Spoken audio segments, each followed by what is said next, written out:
So hello everyone, welcome back to my channel. আর তোমরা আগের ভিডিওতে আমার দেখেইছিলে যে আমার এক্সামের জন্য আমি মেসে চলে গিয়েছিলাম।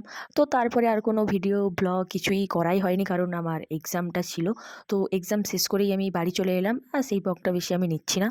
সো বাড়ি এসে আমি ফ্রেশ হয়ে নিয়েছিলাম। তারপরেই দেখলাম যে মুখের অবস্থাটা খুবই খারাপ হয়ে গিয়েছিল। সেই জন্য মাকে বললাম একটা ঘরোয়া পদ্ধতিতে ফেস প্যাক বানিয়ে দিতে, আর মাও বানিয়ে দিল।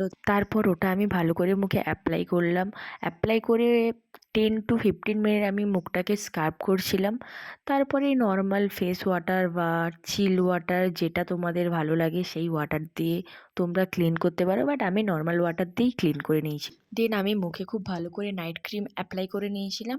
তারপরেই আমি ছাদে চলে গিয়েছিলাম, কারণ আমাদের ড্রাগন গাছে আবার কুড়ি এসছে। আর একটা কথা, এর আগে আরও একটা ফল হয়েছিল, অ্যান্ড সেটা তখন আমি মেশেছিলাম।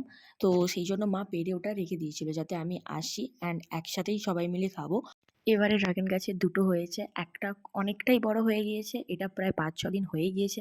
আর এটা খুবই ছোট, মানে এই সবে হয়তো 1-2 দিন এটার বয়স হয়েছে ছোটোটা, আর এটার বয়স কম করে 5-10 দিন তো হবেই।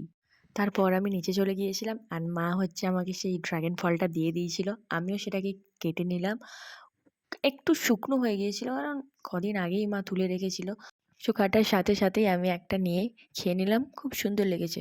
তো তারপরেই আমাদের এদিকে ওয়েদারটা খুবই খারাপ হয়েছিল, বৃষ্টি হতো। আর বড় যে ফুলটা দেখিয়েছিলাম ওটার জন্য বৃষ্টির জলটা খুবই ক্ষতিকর, সেই জন্য আমি একটা পলিথিন নিয়ে গিয়েছিলাম, সেটা পলিথিন দিয়ে ঢেকে দিয়েছিলাম খুব ভালো করে। সো আজকের জন্য এতটাই, দেখা হচ্ছে নেক্সট ব্লগে। Tata, bye bye, love you.